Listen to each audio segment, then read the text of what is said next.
네, 반갑습니다. 봤던 얼굴들 많죠? 반갑습니다.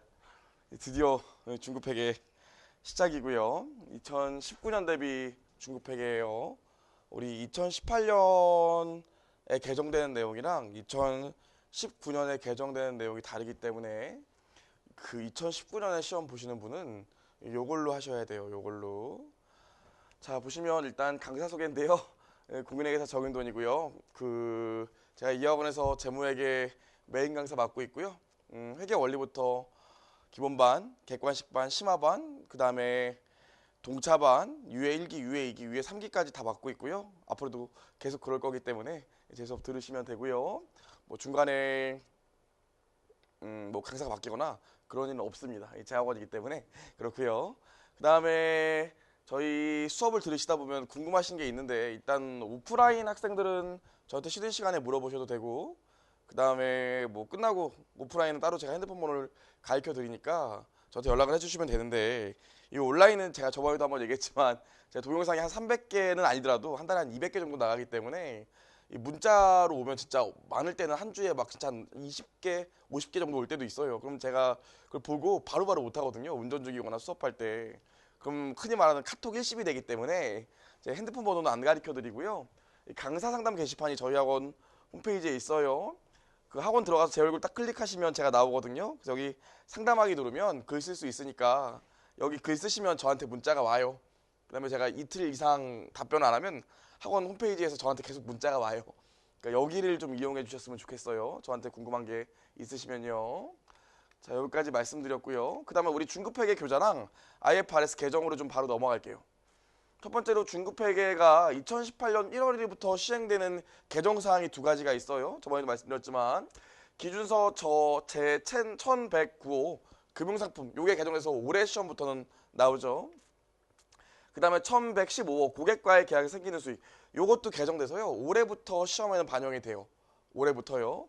근데 여러분은 내년에 이제 시험을 보셔야 되기 때문에 문제가 뭐냐면 2019년 1월 1일부터 리스 기준서가 또 반영이 되거든요. 기준서가 개정이 돼요. 그래서 요거에 대해서 우리가 공부를 하셔야 돼요. 요게 중급회계 하쪽에 나온 내용인데 요거를 공부하시려면 저희 중급회계 스터디 가이드 지금 여러분들 1판을 구입하셨을 건데 모든 내용이 다 똑같아요. 모든 내용이 다 똑같고 리스트만 바뀌었는데 이 오프라인 들으시는 분은 제가 요거 하시다가 책 나오면 그냥 드릴 거고요.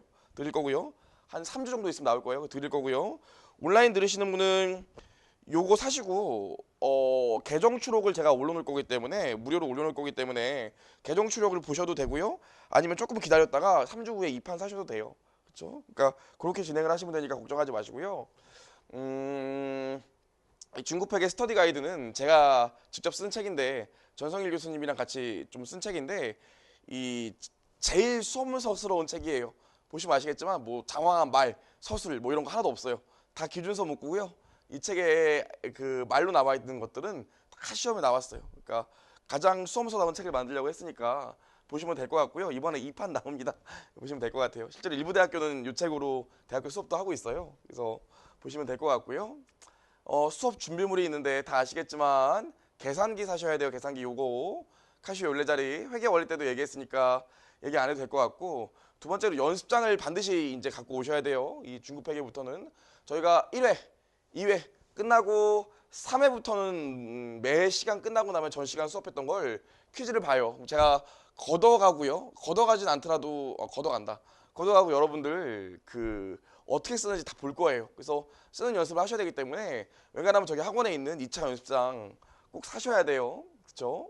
제가 아주 빡시게 시킬 거기 때문에 교재는 꼭 갖고 오셔야 돼요. 가끔씩 교재를 정말 안 갖고 오시는 분들이 있더라고요. 깜짝깜짝 놀래요. 교재 당연히 갖고 오시고요.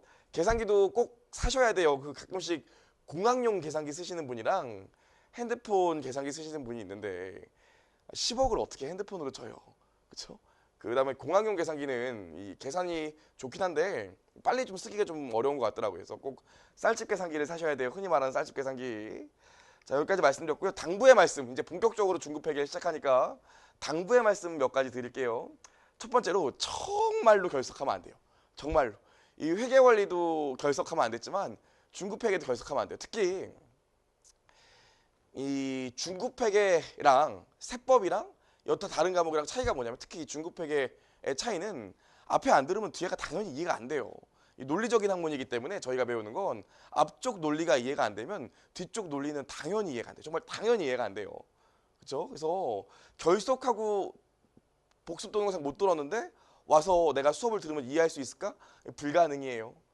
특히나 중급회계 상 우리가 초반에 배우는 부분은 하나하나가 다 계속 논리고요. 논리가 계속 점점 쌓여가기 때문에 빠지시면 안 돼요. 정말 빠지시고 싶으면 중급회계 하 금융자산 끝나고 수익 끝나고 그 다음부터는 한두 번은 빠져도 돼요. 그때부터는 논리가 개별적인 논리가 나오니까. 하지만 우리 지금부터 시작해서요. 금융자산 끝날 때까지 수익 갈 때까지는 정말 빠지면 안 돼요. 그렇죠? 그리고 저희 학원이 다른 학원보다 인원이 그렇게 기본반은 많지 않지만 합격률은 정말로 높아요. 정말로. 저희는 합격률이 정말로 높아요. 여러분 뭐 카페 이런 데서 합격자 조사 보셔도 아시겠지만 저희가 다른 학원보다 온라인이 아직 그렇게 더 크지 않기 때문에 합격률이 정말 높은 건데 그럼에도 불구하고 떨어지는 학생들이 있어요. 제가 아직도 기억나는 게 한 3년 전에 제 수업을 듣는데 잘 안 와. 일단 잘 안 와. 아유 왜 이렇게 안 오세요? 그럼 이 복습 동영상 보고 있습니다. 그래요. 그리고 또 이렇게 오시면 항상 조시더라고요. 회계원리 제 수업 들어보셨으면 아시겠지만 그렇게 졸립지 않거든요. 그렇죠? 웃기면 웃겼지 졸립지 않은데 조시더라고요. 근데 1차 시험 보고 나셨는데 당연히 떨어졌죠. 저희 학원 많이 붙었으니까 이렇게 붙은 학생들 이렇게 악수하고 이렇게 얘기하는데 떨어지셨는데 저를 이렇게 되게 원망의 눈빛으로 쳐다보시더라고요. 제가 속으로 딱 한마디 했어요. 어쩌라고. 어쩌라고. 그런 생각밖에 안 들어요. 그래서 여러분 빠지시면 안 돼요. 구제가 안 돼요. 빠지시면 구제가 안 돼요. 그렇죠? 정말이에요. 우리 그러려고 온라인 안 듣고 실강 오신 거니까 꼭 와서 시험 보시고 저랑 하루에 한마디씩이라도 하고 가셔야 돼요. 제일 중요해요. 그 다음에 신기한 게 뭐냐면 저희 이제 스파르타반 시작해서 저기 붙어 있잖아요. 쭉 붙어 있잖아요. 이제 주말 GS도 봤기 때문에 다음 주에 와보시면 한 200명 붙어 있다고요. 성적 순위가 1등부터 200등까지. 근데 문제가 뭐냐면 그 성적 좋은 친구들 보면 진짜 빠진 적이 없는 친구들이 성적이 좋더라고요. 절대 빠지시면 안 돼요. 제가 부탁드릴게요. 빠지시면 안 돼요. 그 다음에 두 번째로 겸손한 자세로 공부하자. 우리 뭐 회계할 때 보니까 다들 겸손하시긴 한 것 같은데 실강 듣는 분도 마찬가지예요. 대학교에서 어중간하게 중급회계 한번 듣고 오고 혹은 예전에 잠깐 공부할 때 발 담궜다가 발 빼신 분들은 처음 이제 우리 한 1주차 정도 들으면 쉬운데요? 원래 이렇게 쉬웠나요? 이런 생각이 들어요. 근데 뒤에 가면 진짜 어렵거든요. 진짜 어려워요. 저희 이 재무회계 회계사 시험이랑 세무사 시험이 있으면 저희 회계사 시험용으로도 대비하고 세무사 시험용으로도 대비하는 강의이기 때문에 우리나라에서 가장 어렵고 복잡한 회계학 수업이에요. 시간이 갈수록 점점 어려워진다고요. 그래서 절대로 자만하시면 안 돼요. 특히 제 기억에 나는 게 옛날에 CFA 한 1차, 2차까지 공부하시고 취득하신 다음에 회계사 하신다고 와갖고 수업 들으신 분이 있었는데 잘 못하시더라고요. 근데 자꾸 옛날에 이상한 데서 듣고 온 생각 때문에 여기 와서 자꾸 이상하게 질문하시는데 되게 속상했어요. 그러니까 자만하지 마시고요. 꼼꼼히 들으셔야 돼요. 그렇죠? 세 번째로요. 기본 강의는 이해하는 게 제일 중요해요. 이해하는 게. 여러분 어차피 성적은요. 오르게 돼 있어요. 그쵸? 1차 시험 전까지 꾸준히 공부하고 저희랑 같이 시험 보고 그러면 결국 성적 올라요. 장담할게요. 결국 올라요. 근데 문제는 뭐냐면 여러분들이 특히 중급회계 기본 과정을 시작하면 매일 퀴즈 보잖아요. 저희가 몇 명이 되던 간에 매일 퀴즈 보면 저기 이제 붙거든요. 1등부터 꼴찌까지 또 이름 붙여놓고요. 모의고사 보면 또 1등부터 꼴찌까지 붙이고요. 심지어 모의고사는 이렇게 다 줄 세운 다음에 제가 채점해드리고 이러기 때문에 생각보다 스트레스 많이 받아요. 아 내가 재능이 없나 보다. 아 나 여기 있으니까 좀 그런가 보다. 이런 생각에 중간에 드랍하시는 분도 좀 있고요. 그런 게 있는데 전혀 그럴 필요가 없어요. 그리고 당장 퀴즈 맨날 보다 보니까 퀴즈 점수를 올리기 위해서 선생님 저는 객관식 책도 같이 보려고요. 이렇게 가끔씩 질문하는 친구들이 있는데 진짜 그럴 필요가 없어요. 그렇죠? 여러분 제일 중요한 건 뭐예요?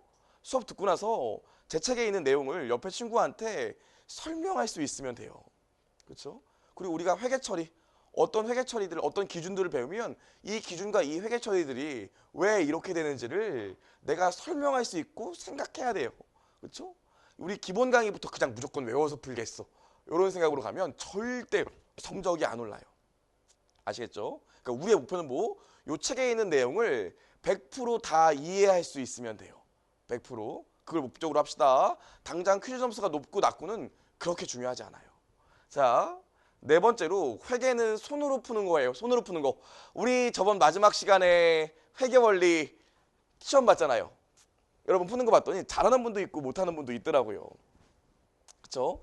이제 올라가서 제가 가끔씩 원재현 선생님이랑 여러분 독서실 있으면 독서실 올라가서 여러분 공부하는 것도 보고 그래요. 저희가 여기 건물이 11시에 문 닫기 때문에 저도 11시까지는 여기 있다 가거든요. 할 게 많아요. 저는 원재현 선생님 11시까지 있다 가는데 가끔씩 가기 전에 한 10시 40분쯤 이렇게 올라가서 본다고요. 공부하는 사람들 뭐 하나 이렇게 본다고요. 보면은 회계학 공부하시는데 계산기 한 번도 안 쓰고요. 연습장 안 꺼냈고요. 안 꺼내놓고요. 올라가서 그냥 오늘 지금 수업 들으면 올라가서 이거 복습 강의 한번 더 봐. 한번 본다고. 아, 복습 강의. 아, 역시 두 번 들으니까 좋구만. 복습 강의 한번 본다고요. 그리고 저녁 먹고 와서 뭐예요? 책을 그냥 한번 읽죠. 제가 필기한 걸 그냥 한번 본다고요. 그리고 집에 가시는 분이 있어요. 그래도 시간이 빡빡하거든요. 그러면 안 늘어요. 그러면 안 된다고요. 반드시 복습은요, 올라가서 제가 풀어본 문제를 일단 다시 풀어봐야 돼. 풀어보다 막히면 내용을 찾아보거나 필기한 걸 찾아보거나 정 안 되면 복습 동영상을 보는 거지, 강의를 반복해서 듣거나 책을 계속 읽는 건 절대 도움이 안 돼요. 손으로 써보셔야 돼요. 손으로. 여러분 그 우리 2차 연습장 사신 분도 있을 텐데 한 요 정도 되잖아요. 요 정도? 이 내가 쓴 2차 연습장이 얼마 정도 쌓이면 합격할까? 여기서부터요. 여기까지는 와야 돼. 1차 볼 때까지. 아, 뻥치지 말아요. 이러지 말고요. 여기까지는 와야 돼요. 연습장 한 20권은 써야 돼. 그래야 붙어요. 저도 옛날에 공부 시작할 때 그 얘기를 들어서 저는 항상 연습장을 단면으로 썼어요.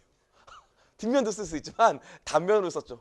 그러지 마시고요. 어떻게 뭐 반드시 쓰셔야 돼. 반드시. 이제 퀴즈를 보면 제가 답 맞추는 것보다 계산 과정 열심히 쓰라고 엄청 강조한다고요. 정말 엄청 강조해요. 그래서 작년에 카페에 어떤 글이 올라왔냐면, 야, 나 정윤돈 이 새끼한테 사기당한 것 같아. 이렇게 글이 올라왔더라고요. 아니, 나 객관식이라서 이제 문제를 빨리 풀어야 되는데 이거 문제만 보면 1번 못 쓰고 있고 2번 못 쓰고 있고 3번 못 쓰고 이렇게 쓰다 보니까 시간이 오래 걸린다는 거예요. 그때 대부분의 학생들의 의견이 뭐였냐면, 야, 저래라 이랬다. 야, 그 선생님한테 저래라. 제대로 배웠네. 저도 같은 마음이었어요. 내가 제대로 가르쳤구나 이런 생각이 들었어요. 많이 써봐야 돼. 우리 이제 퀴즈식 하면 제가 답 틀린 건 뭐라고 안 하는데 계산 과정 개판으로 하면 진짜 뭐라고 할 거예요. 왜냐면 계산 과정을 못 쓴다는 건 그 전날 복습을 안 했다는 소리거든요. 그냥 읽었다는 소리거든요. 그러니까 반드시 많이 써봐야 돼요. 반드시 많이 풀어봐야 돼. 여기까지 얘기했고요. 그 다음에 나오는 게 100% 다 이해하는 사람은 정말 없어요. 중급회계 수업을 들으면 물론 오늘 내일 모레까지는 당연히 이해가 되죠. 이거 이해가 안 되면 찾아오세요. 조금 심각한 거니까 찾아오세요. 이해가 되신다고요. 근데 한 다음 주부터 들으면 당연히 이해가 안 돼요. 갑자기 얘가 회계 말일 때는 뭐 이런 뭐 하나도 안 어려워 했는데 갑자기 막 정신 차려보면 막 나가 있다고요. 누구나 다 그래요. 처음 듣는 사람이라면. 그러니까 내가 이거 100%다 이해 못했는데 어떡하지? 이런 생각은 안 하셔도 돼요. 다만 공부 방법이 두 가지가 있어. 복습하는 방법이 두 가지가 있다고요. 뭐랑 뭐가 있어요? 일단 오늘 배운 걸 수박 겉핥기라도 처음부터 끝까지 한번 보는 사람이 있어요. 오늘 배운 걸 올라가서 다시 복습한다고. 이런 친구가 있고요. 아니야, 이게 뭐가 중요해. 일단 나 오늘 배운 것 중에서 천천히 내가 알 수 있는 데까지만 복습을 하고 여기까지만 문제를 풀고 갈게. 아이고 뒷부분 좀 못 봤네. 이런 친구가 있어요. 전자가 좋을까요? 후자가 좋을까요? 전자는 100년에도 안 늘어요. 후자를 해야 돼요. 후자를. 내가 정확히 알고 넘어가는 부분이 있어야지. 어차피 오늘 수업한 거 처음부터 끝까지 100%다 알 수가 없어요. 처음 듣는 분들은. 너무 조급함을 버리고요. 내가 공부한 복습하는 부분까지, 시간 허락하는 부분까지 복습하시면 돼. 다만 어떻게? 100% 알아야 돼. 내가 한 부분은. 아시겠죠? 그렇게 좀 복습을 하셨으면 좋겠고요. 그 다음에 우리 여러분 이제 종합반 시작이에요. 얼마나 많은 기간이 남아있는지 몰라요. 지금부터 시험 보면요. 아직도 1년도 넘게 남은 거잖아요. 그쵸? 아직 1차 안 봤으니까 올해 1차. 아직도 1년 넘게 남았다고요. 정말 힘들어요. 별의별 얘기 다 있다고요. 제가 공부하는 동안 그 인생극장 찍은 거 생각하면 정말 많은 에피소드들이 있죠. 앞으로 얘기할 거지만 이제 진짜 힘들다고요. 그래서 여러분들이 가뜩이나 내용도 모르겠어. 퀴즈 보면 막 점수 안 좋아. 근데 막 얘가 왜 못하냐고 막 선생님이 은근히 막 닥달하기 시작해. 막 근데 또 잘하는 애들은 있어. 이런 마음이 조급하니까 자꾸만 중간에 드롭하고 싶다고요. 정말 다 그래요. 다. 정말 다 그래요. 우리 마찬가지야. 시험 한 번만 잘 보면 돼요. 그렇죠? 실제로 1차 시험 보는 날 한 번 잘 보고 2차 시험 보는 날 한 번 잘 보면 돼요. 그러니까 계속 하는 얘기인데 너무 조급해하지 말고 내가 못 따라간다고 생각하지 마세요. 그냥 내가 100% 아는 부분을 계속 늘려 나가는 거예요. 제 얘기를 해보죠. 제가 회계사 시험을 군대에서 준비 시작했거든요. 제가 용산 카투사였기 때문에 그냥 퇴근하고 나서 방에서 그냥 공부를 했어요. 근데 그때는 뭐 인강이 있을 시절도 아니고 그러니까 주말에 학원 강의 잠깐 단가로 듣고 집에 돌아와서 복습하는 거예요. 뭐 이해가 되겠습니까? 하나도 이해가 안 돼요. 진짜 하나도 이해가 안 돼. 주말에 수업 들을 때도 오늘 하는 첫 시간만 이해가 되고 두 번째 시간부터는 이해가 아예 안 되더라고요. 그래서 그냥 앉아 있었어요. 그리고 그냥 책을 읽었죠. 무슨 내용인지 하나도 모르겠더라고요. 그리고 복학하고 나서 1차 시험까지 6개월 남았는데 한 5개월은 제가 진짜 열심히 공부했어요. 저도 복학하고 회계사 시험 1차 볼 때까지 한 6개월 남았었을 때 새벽 3시에 잤고요. 아침 7시쯤 일어났다고요. 그래서 한 5개월은 4시간만 자고 진짜 계속 공부했어요. 얼마나 몰입했었냐면 저는 금요일 날이 되게 좋았어요. 제가 또 학점이 부족해서 수업을 들어야지만 학점을 이수해서 그해 회계사 시험을 볼 수가 있었어요. 근데 제가 그래서 아침에 학원 갔다가 오후에 와서 학교 수업 듣고 저녁 때 2시까지 독서실에서 공부하고 자는 거예요. 이걸 5개월 동안 반복했는데 금요일을 제가 진짜 좋아했어요. 왜냐면 금요일 날은 학교 수업이 없었거든요. 그래서 하루 종일 오후에 풀로 복습할 수 있겠네 이런 생각 때문에 되게 좋아했다고요. 나름 되게 열심히 했었다고요. 코피도 나고요. 막 그랬다고요. 근데 문제가 뭐였냐면 그렇게 열심히 했는데도 1차 시험 한 달 앞두고 첫 전국 모의고사를 봤는데 평균 몇 점 나왔을까? 37점 나왔어요. 37.5점 정도 나오더라고요, 평균이. 난 5개월 동안 겁나 열심히 한 것 같은데 하루에 4시간 자고 공부했는데도 37.5점 나오더라고요. 대부분 그래요. 근데 저는 그때 이왕 이렇게 된 거 시험날 하루 잘 보면 되지. 남은 기간 동안 그냥 어떻게든 해보자 이런 생각으로 나머지 한 달 공부하고 시험장 들어갔다고요. 시험장에서 평균 몇 점 나왔을까? 딱 평균 60점 나왔죠. 한 달 만에 내가 열심히 해서 20점 올린 걸까? 그렇지 않아요. 그동안 쌓여있던 게 한 달 동안 잘 갈무리가 돼서 60점 나올 수 있는 상태가 됐던 거죠. 그러니까 여러분 이제 공부하시다 보면 제일 힘든 게 보강하는 거 안 힘들어요. 퀴즈 보고 선생님 욕하는 거 안 힘들어요. 뭐가 힘들어요? 계속 위구심이 든다고요. 내가 이게 진짜 적성이 맞나? 내가 이 공부하는 게 맞나? 난 성적이 왜 이따위지? 계속 나에 대한 위구심이 들어서 힘들 때가 진짜 많다고요. 어떻게 하시면 돼? 그냥 하시면 돼요. 그렇죠? 어차피 시험 그날만 60점 나오면 되는 거예요. 아시겠죠? 그러니까 이왕 하시기로 하셨으면 위구심을 갖지 마시고 그냥 하시면 돼요. 아시겠죠? 여기까지요. 좋아요. 여기까지 얘기했습니다. 그럼 이제 수업 진행 어떻게 할 거냐면 당연히 중급회계는 수업 시작하면 전 시간 수업한 내용들을 복습할 거예요. 그럼 문제가 뭐냐면 이걸 꼭 악용하는 친구들이 생긴다는 거예요. 제가 이제 다음 시간부터 들어오면 전 시간에 했던 내용들을 이게 복습한다고요. 자, 우리 얘기해 볼까요? 하면서 또 한 10분 정도 떠들어. 전 시간 했던 얘기를. 그럼 무슨 생각이 들어요, 여러분이? 이제 아침에 수업을 하면 무슨 생각이 들어? 아, 맞다. 어차피 시작하고 10분은 전 시간 복습이야. 9시 10분에 수업 시작하는 거나 마찬가지지 뭐 하면서 9시 10분에 들어온다고요. 제가 정말 빡쳐요. 그럼 안 돼요? 그럼 어떻게 돼? 9시 10분에 들어오는 게 아니라 나중엔 9시 15분쯤 들어오게 된다고요. 그러니까 여러분 전 시간 복습을 제가 매 시간 할 건데 전 시간 복습한다고 늦게 들어오고 그러면 안 돼요. 아시겠어요? 9시에 들어와서 전 시간 복습하는 걸 들어야 돼. 내가 오늘 수업하고 오늘 밤에 수업한 내용을 복습했더니 이 부분이 중요한 것 같았어. 아침에 왔더니 제가 그 부분을 얘기해. 중요하다고 복습할 때. 그럼 복습을 잘한 거 아니겠어요? 그럴 수 있으니까 꼭 정시간 수업 내용 복습한 거 할 때 와서 들으셔야 되고요. 뭐 수업은 당연히 이론 내용 먼저 풀고요. 문제풀이 할 건데 아시겠지만 저희 중급회계부터는 그 스터디 가이드에 기출문제, 객관식 문제들도 많이 실려 있기 때문에 실제로 기출문제는 시간 재고 풀어볼 거예요. 수업 시간에. 1분 시간 재고 풀어볼 거니까 미리 복습은 하고 오지 마세요. 그렇게 진행할 거고요. 그 다음에 우리 수업 종료한 다음에 수업 내용 퀴즈 보고요. 모의고사는 아마 한 달에 한 번씩 볼 거고 강평도 할 거예요. 그러니까 퀴즈 잘 보시고요. 1시에 이 강평할 겁니다. 퀴즈에 대해서. 여기까지 진행을 했고요. 답안지까지 확인하고 가. 그래서 이제 우리 내일 모레부터 시험 보면요. 수업 끝나면 퀴즈 문제를 돌릴 거예요. 그럼 퀴즈를 봅니다. 보통 한 10분에서 20분 정도 볼 거예요. 보통 20분 볼 거예요. 퀴즈 보고요.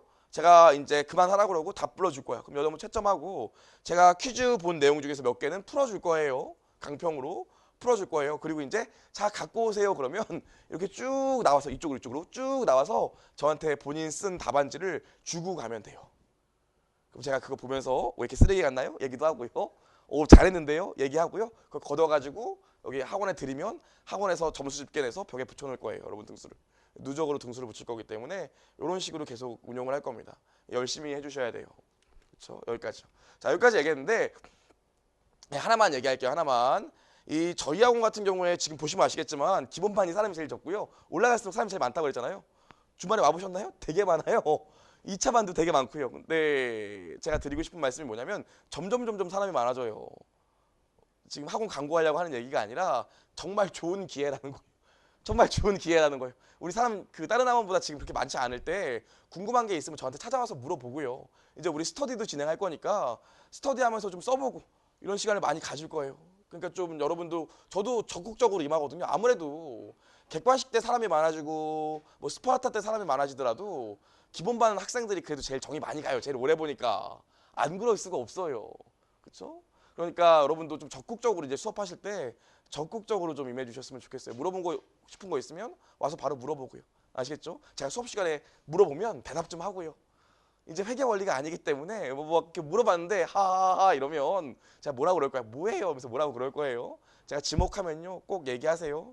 그리고 이게 동영상 촬영도 되지만 제가 나중에 이제 이름 외우기 때문에 이름 외우게 되면 실명으로 물어볼 거기 때문에 준비를 좀 하셔야 돼요. 좋아요. 우리 그럼 수업 진행하겠습니다. 이제 자 교재 1페이지 피시고요. 회계위요. 회계위. 그냥 우리 재밌는 얘기들을 좀 할 거예요. 재밌는 얘기들을. 자, 여러분. 재밌는 얘기들을 할 건데 첫 번째로 화면을 보시면 우리 저번에도 얘기했던 셀트리온이 있어요. 셀트리온. 이 바이오 회사죠. 셀트리온. 회계 원리 때도 얘기했던 이 회사가 요즘 완전히 주가가 올라서 엄청 핫하잖아요. 주가가 올라가고 엄청 핫했다가 지금 도이치뱅크에서 리포트를 하나 냈는데 야 얘네 이거 분식한 거 아니야? 이런 리포트가 나왔다고요. 도이치뱅크에서 셀트리온에 대해서 야 얘네 좀 이상해 재무제표가 이렇게 내가지고 지금 주가가 급락했어요. 그럼 셀트리온은 분식을 한 걸까? 분식회계가 뭔지는 우리 회계 원리 때도 얘기했었는데 오늘 또 얘기할 거지만 분식회계가 뭡니까? 회계 기준에서 정한 기준이 아닌 다른 기준으로 회계 처리했다는 거 아니에요. 뭔가 재무제표를 잘못 작성했다는 건데 아무튼 셀트리온이 분식했다는 뉘앙스로 도이치뱅크에서 리포트를 내서 지금 난리가 났다고요. 지금 어느 정도 상황이냐면 요것 때문에 일이 커져서 금융감독원에서 이런 바이오 업종들 회계 조사하겠다고 지금 기사에 나왔다고요. 그게 어제 기사였어요. 그럼 어떤 일인지 봅시다. 이 도이치뱅크에서 제일 의구심을 갖는 게 이거예요. BS 재무상태표. 아 맞다. 여러분 중급회계는요. 회계원리 한 번도 안 듣고 오면 당연히 첫날부터 첫 시간부터 이해가 안 돼요. 그렇죠? 제가 여기서 다시 막 그럴 수가 없으니까. 자, 셀트리온의 재무상태표를 보면 가장 의구심이 드는 게 뭐냐면 이 개발비라는 자산이라고요. 자산 중에 개발비가 있어요. 이 셀트리온의 개발비를 보면 대략 한 1,500억 정도 돼요. 1,500억 정도 개발비가 있다고요. 개발비. 이 도이치뱅크에서 요거를 문제 삼은 거예요. 이게 말이 돼? 이거 좀 이상한데? 라고 말을 걸었다고요. 자 보세요. 일단 손익계산서 지금 셀트리온의 재무상태표랑 포괄손익계산서 보면 매출이 있고 여기서 매출 원가를 빼죠. 빼면 뭐가 나옵니까? 매출 총 이익이 나오고요. 여기서 뭘 빼죠? 판매 관리비를 빼면 요게 뭡니까? 요게 영업이익이죠. 그렇죠? 뒤에서 또 얘기를 할 거지만 일단 회계원리 들었다는 가정에서 요 정도까지는 쓸 수 있잖아요. 그렇죠? 지금 셀트리온의 영업이익을 보면 영업이익이 3,500억대 정도 된다고요. 3,500억 정도 돼요. 도이치뱅크가 어떤 거에 의구심을 가지냐면 이 셀트리온의 R&D 비용에 의구심을 가졌다고요. R&D 비용, 연구개발비. 제약회사, 이런 바이오 회사들은 뭐에 돈을 많이 쓴다고 그랬어요. 신약을 개발해야 되니까 연구개발비가 많이 든다고. R&D를 많이 한다고요. 이 R&D를 셀트리온 같은 경우에는 어떻게 했냐면 80%를 자산 처리했다고요. 실제로 연구개발비로 쓴 지출에 대해서 80%를 자산으로 처리했다고. 그래서 저 개발비가 얘네들이 연구개발하는 데 쓴 것 중에 80% 정도 돼요. 어렵지 않죠. 근데 이게 일반적일까? 이게 일반적이지가 않아. 여러분 제가 저번에도 얘기했지만 제약회사 바이오 업종에서 신약을 10,000개 개발하기로 해. 10,000개 정도 돌아간대요. 10,000개 개발해. 그 중에 몇 개 성공한다고요? 4개 정도 성공해요. 그것도 성공해서 약이 나오는 게 아니야. 10,000개 신약을 개발하기 시작하면 4개 정도가 임상실험 단계에 들어간다고요. 임상실험이 뭐라고 그랬어? 사람 몸에 시험해 보는 거예요. 10,000개 중에 4개 정도만 사람 몸에 실험할 수 있는 정보 허가가 나온다고요. 그럼 나머지 9,996개는요?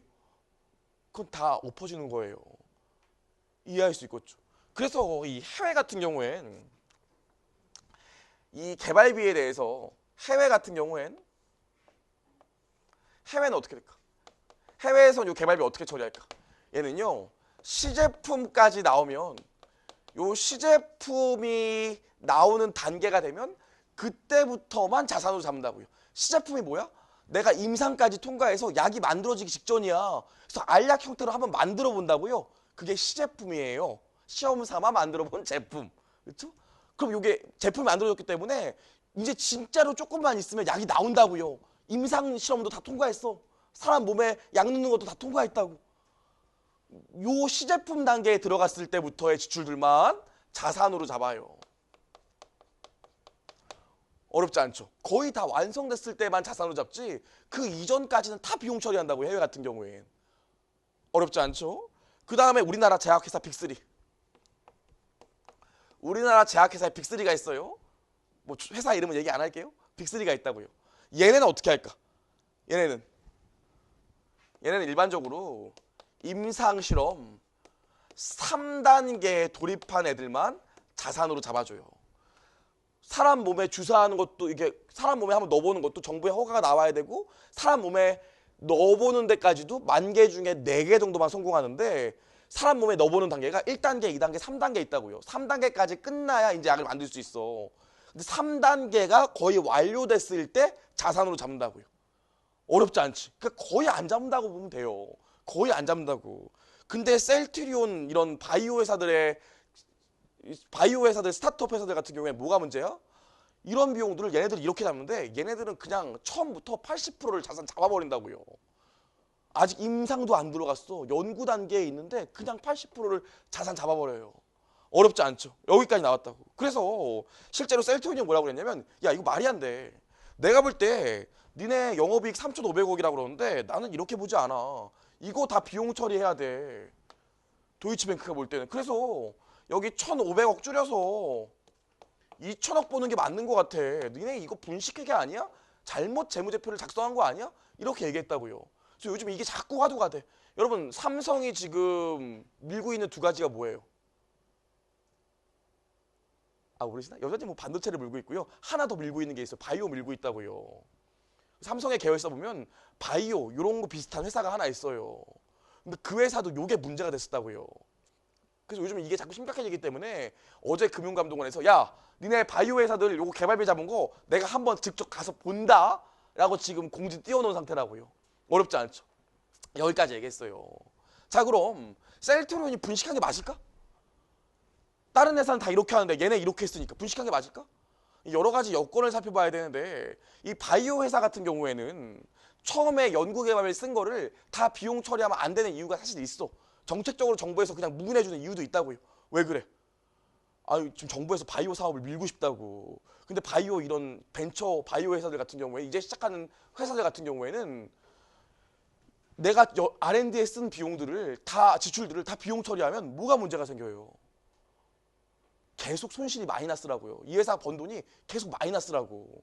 뭐 제품이 나와야 그걸로 돈을 벌지. 제품 지금 개발 중인데 아직 제품이 안 나왔다고요. 그래서 계속 비용 처리하고 있어야 되는데 만약에 자산으로 안 잡아주면 계속 손실 난다고. 그럼 이 회사에 누가 투자를 하겠어? 어렵지 않죠? 그래서 정부가 약간 무기해주는 상황도 있어요. 그럼 제약회사 빅3는 왜 이렇게 해도 될까? 제약회사 빅3는 왜 나중에 거의 완성 단계에 들어간 지주들만 자산으로 처리한다고? 왜 이렇게 해도 될까? 빅3 회사들은 이미 지금 돈 벌고 있는 제품들이 있어요. 지금 효자 종목들이 있다고요. 효자 제품들이 있다고.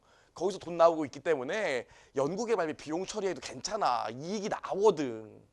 이해할 수 있겠죠. 그런 문제들이 있다고요. 자, 근데 셀트리온의 주장도 한번 봐야 돼. 셀트리온이 뭐라고 하냐면, 야, 왜 우리만 갖고 그래? 우리 이거 잘 해놓은 거야. 왜? 지금 요거 좀 있으면 허가 나와. 우리 기술 개발 완료됐다고. 허가 나오면 돼. 좀 있으면 허가가 나와. 요 얘기도 했고요. 더 중요한 얘기가 하나 있어. 저도 요거 얘기를 듣고 이게 꼭 셀트리온이 잘못했다고 할 수는 없겠구나 이런 생각이 들더라고요. 재무제표 중에 우리 뭐가 있어요? 현금 흐름표가 있죠. 회계원에서 얘기했잖아요. 기업이 발생주의에 따라 재무제표를 작성한 게 아니라 현금의 유입과 유출만을 기준으로 만든 재무제표 중에 하나, 재무제표를 현금 흐름표라고 한다고요. 그럼 이 현금 흐름표에 뭐가 나오냐면 영업활동 현금 흐름이 나와요. 영업활동 현금 흐름이 나온다고요. 이 영업활동 현금 흐름이 뭐냐면 이 회사가 죄송합니다. 이 회사가 실제로 장사에서 벌어들인 현금을 보여주는 거야. 내가 장사에서 벌어들인 현금이 여기 들어가 있다고요. 어렵지 않죠? 근데 셀트리온의 영업활동 현금 흐름을 보면 요게 3천억대 정도 된다고요. 얘랑 거의 비슷해. 무슨 말인지 알겠죠? 실제로 발생주의에 따라 영업이익이라고 얘기한 금액이랑 현금주의에 따라 내가 장사해서 벌어들인 돈이 거의 비슷하다고요. 셀트리온이 주장하는 것 중에 하나예요. 아니 뭐가 잘못됐다는 거야. 우리 실제로 이만큼 현금도 버는데. 그쵸? 도이치뱅크 니네 말대로 하면은 우리 영업이익 떨어지는데 야 손익계산서상 영업이익보다 현금이 더 많이 들어오는데? 이렇게 얘기했다고요. 이해할 수 있겠죠. 그래서 이거에 대해서는 지금 그 시장의 공통적인 견해가 글쎄 난 내가 볼 때는 셀트리온도 맞는 것 같고 도이치뱅크도 맞는 것 같고 이거 참 뭐가 맞는지 모르겠네. 딱 여기까지라고요. 어렵지 않죠? 여기까지 얘기했습니다. 자, 그 다음에 또 하나 사례 얘기해 볼게요. 사례를 하나 더 얘기해 볼게요. 우리 쿠팡이요. 쿠팡? 회계 올릴 때도 얘기했던 거. 쿠팡. 어이구. 여러분 쿠팡은 정말로 수익성이 개선됐을까랑 쿠팡은 왜 로켓 배송에 그렇게 목을 매는가? 요 얘기를 좀 해보려고 해요. 요 얘기를. 자, 여러분 보세요. 이 쿠팡 같은 경우에는 매출이 불과 몇 년 전만 하더라도 매출이 내가 장사해서 번 돈 매출이 3천억이었다고요. 불과 몇 년 전까지만 해도 쿠팡의 매출액이 3천억이었다고. 근데 지금 얼마야? 얘네 3조라고요. 얼마 전에 파티하고 그랬어요. 쿠팡에서. 매출 3조 돌파했다고. 대단해 보이잖아. 그럼 와, 야, 너 기사 들었어? 쿠팡이 매출이 3천억이었는데 얼마 전까지 10배 늘어서 3조 됐대. 쿠팡 짱이지 않냐? 나 이참에 가치주 투자로 쿠팡에 한번 투자해볼까 생각 중이야. 친구가 이렇게 얘기해. 뭐라 그러실래요? 하지 말라고? 그럼 모르지. 뭐라고 그래야 돼? 글쎄, 일단 재무제표를 한번 볼까? 이렇게 얘기를 해봐야겠죠. 이 쿠팡의 거래 구조를 보면 이렇다고요. 이런 소셜 커머스 얘네는 매출이 두 가지가 있어. 직매입 구조가 있고요. 저번에도 얘기했지만 오픈마켓 구조가 있다고요. 직매입은 뭐였어? 실제로 쿠팡이 물건을 직접 사. 만약에 계산기가 있으면 쿠팡이 계산기를 직접 사. 그래서 계산기를 직접 판다고요, 자기가. 어렵지 않죠? 그럼 계산기에 한 개 팔 때마다 벌어지는 수익이 100원이면 100원을 자기의 수익으로 잡는다고. 내가 직접 계산기를 샀기 때문에 내 거예요. 내 걸 내가 판다고. 이게 직매입 구조예요. 어렵지 않죠? 오픈마켓은 뭘까?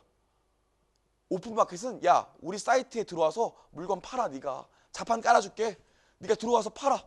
이게 오픈마켓이라고요. 다만 뭘 바래? 야, 그럼 대신 들어와서 계산기 네가 와서 팔아. 우리 오픈마켓에. 다만 계산기가 하나 팔면 1,000원이라는데 100원이라는데 이 중에 10%는 나한테 수수료로 줘야 돼. 네 거니까 우리 사이트 들어와서 네가 자판 깔고 장사하니까 수수료로 네가 판 거에 10%만 줘. 요게 오픈마켓이라고요. 어렵지 않죠. 그럼 똑같은 계산기를 쿠팡에서 팔아도 직매입일 때는 쿠팡이 수익을 100 인식하지만 오픈마켓일 때는 쿠팡이 수익을 얼마 인식해? 10만 인식한다고요. 나는 그 가상의 공간만 빌려주는 거니까 이해할 수 있겠죠. 여러분, 제가 하나 재밌는 얘기 할게요. 여러분, 그 수험생 인생에서 가장 집중도가 높은 순간이 언제일까요? 수업에서. 지금 이 순간이에요. 오늘 첫날이라 오늘이 제일 집중도가 높고요. 점점 떨어진다고요. 힘을 내요. 자, 봐봐. 쿠팡이 옛날에 매출이 3천억일 때에는 구조가 어떻게 됐냐면 전체 매출 중에서 오픈마켓의 비중이 90%였고 직매입의 비중이 10%였다고요. 그러다 쿠팡이 덩치를 키우고 싶으니까 이 계약을 다 어떻게 바꾸냐면 직매입 90%에 오픈마켓 10%로 바꾼다고요. 이렇게 구조를 바꾼다고. 그럼 어떻게 돼? 똑같은 계산기를 팔아도 옛날 같으면 10원 남기는데 수익을 10원으로 기재하는데 직매입으로 바뀌면 똑같은 계산기를 팔아도 10배 는다고요. 이해할 수 있겠지? 쿠팡이 이렇게 바꿔요. 그래서 매출이 늘어난다고요. 매출이 늘어난다고. 근데 이 쿠팡의 문제가 뭐야? 매출은 10배가 늘어나는데 영업 손실도 늘어나요. 영업 손실이 뭐야? 매출에서 매출원가를 빼고 판관비를 빼면 영업이익인데 영업 손실.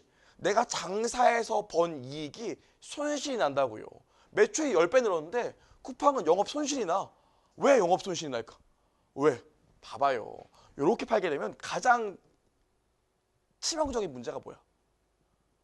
내가 계산기를 사왔어. 옛날에는 계산기 판매업자가 우리 사이트에 들어와서 자판을 깔고 그냥 팔았다고. 안 팔리면 자기가 그냥 나가면 됐어. 근데 내가 계산기를 직접 이번에 사왔다고. 계산기가 내게 냈어요. 그리고 내가 직접 한다고. 근데 어느 순간 계산기가 안 팔리기 시작해. 쌀집 계산기가 안 팔려. 요즘에는 그냥 그냥 핸드폰 어플이 있어갖고 빛이 이렇게 슉 나와갖고 계산기 없이 핸드폰 어플을 깔면 저렇게 큰 모양의 가상의 계산기가 나온대. 그냥 터치를 하면 알아서 막 쳐진대. 계산기가 안 팔리기 시작할 거 아니에요. 그럼 이거 누가 뒤집었어? 직매입 같은 경우에 쿠팡인 내가 뒤집어 쓴다고요. 이해할 수 있겠죠. 그래서 이 경우에는 어떤 문제가 생기냐면 내가 사온 제품에 진부와 그냥 보세요. 내가 사온 제품의 진부와 제품이 구식이 되면 요거 안 팔린다고. 요거에 대한 위험을 누가 부담해? 쿠팡이 직접 부담한다고요. 이해할 수 있겠죠. 그런 손실들이 저기 들어가기 때문에 안 팔리는 제품의 손실들을 내가 직접 부담하기 때문에 매출이 늘었지만 어떻게 돼? 추가로 그런 손실들이 오게 되고 또 뭐도 늘어? 매출 원가도 늘어난다고요. 왜? 오픈마켓일 때는 매출 원가가 없었어. 나는 수수료만 먹으면 되니까. 근데 요경우에는 어떻게 돼? 내가 실제로 계산기를 직접 사와서 팔기 때문에 매출만 계산되는 게 아니라 매출만 느는 게 아니라 매출 원가도 늘어난다고요. 이해할 수 있겠죠. 그래서 쿠팡이 매출은 늘었지만 영업 손실이 계속 나고 있어요. 그럼 쿠팡은 왜 로켓 배송에 집착할까? 자기들의 아이덴티티라서? 왜 로켓 배송에 집착할까? 왜? 이걸 막기 위해서예요. 하루라도 고객한테 빨리 갖다 줘야 이게 부담이 줄어든다고요. 아시겠어요? 그래서 쿠팡이 로켓 배송에 왜 집착해? 여러분 사실 요즘은 로켓 배송이라는 게 의미가 없어. 제가 옛날에 관세사 이런 데 좀 관심이 많아가지고 거기 학회도 좀 가고 그랬어. 어쩔 수 없이 제가 학회도 한번 가고 그랬었는데 거기 누가 왔었냐면 벤처기업 스타트업 회사 사장이 왔었다고요. 아주 어린 분이었는데 20대 분이었는데 이분 아이템이 뭐였는지 알아? 이분이 지금 하고 있는 아이템이 뭐였냐면 중국에서 우리나라 제품을 주문해. 만약에 우리나라 드라마에 이민호가 옷을 어떤 걸 입고 와. 그럼 중국에서 오늘 그거 보고 와 이거 이쁘다 하고 주문을 하면은 바로 그 다음 날 혹은 오늘 아침에 주문하면 오늘 저녁까지 한국에서 중국까지 물건이 가는 거야. 그래서 중국에서 우리나라 물건을 주문해도 하루 만에 도착하는 아이템으로 스타트업을 하고 있대요. 그 얘기를 하더라고. 거기 학회 가서 그 유망할까 안 유망할까? 유망할 것 같아 안 유망할 것 같아? 안 유망해요. 요즘은 물류가 어떤 개념인지 알아요? 요즘은 주문하면 빨리 가는 게 중요하지 않아. 빨리 가도 한계가 있다고요. 요즘 어떻게 해? 이분의 데이터를 분석해서 이분이 원하는 제품들이 대충 뭔 줄 안다고. 그럼 이분 주변에 있는 창고에 이분이 대충 원할 것들을 미리 갖다 놔요. 그럼 이분이 주문하면 바로 보낸다고요. 요즘은 물류를 빨리 보내는 게 중요한 게 아니라 고객이 원하는 것들을 그 주변에 그냥 깔아놓는다고. 여러분 옛날에 그런 기사 기억나세요? 구글이랑 페이스북에서 드론 만드는 회사, 하늘에 나는 드론 만드는 회사 살려고 둘이 엄청나게 베팅을 많이 했다고요. 그 드론 만드는 거 왜? 사람들이 취미생활 많이 하니까? 그 드론 만드는 거 왜 했을까? 결국 지금 미국 기업들이 꿈꾸는 게 뭐냐면 드론을 다 하늘에 띄운다고. 거기다 뭐나? 물건을 놔둔다고요. 물건을. 우리들이 원하는 물건을 놨다. 그리고 얘가 페이스북이나 이런 거로 나 아이스크림 하나 먹었으면 좋겠다 라고 쳐. 그러면은 드론이 아이스크림 갖고 주변에서 기다리고 있다고. 그리고 어떻게 광고를 보내는 거지? 아이스크림 초특가 광고가 나온다고요. 그럼 나 페이스북에 쓴 건 어떻게 알고 아이스크림 초특가가 내 핸드폰에 떠? 그럼 주문한다고. 그럼 바로 내 주변에서 대기하고 있다가 바로 갖다 줘요. 요즘 물류가 이런 식으로 가고 있기 때문에 사실 로켓 배송이 그렇게 의미가 없어요. 별 의미가 없다고. 그럼에도 불구하고 쿠팡이 로켓 배송에 집착하는 이유가 이런 이유 때문이에요. 하루라도 빨리 팔아야 되거든 지금. 내 거기 때문에.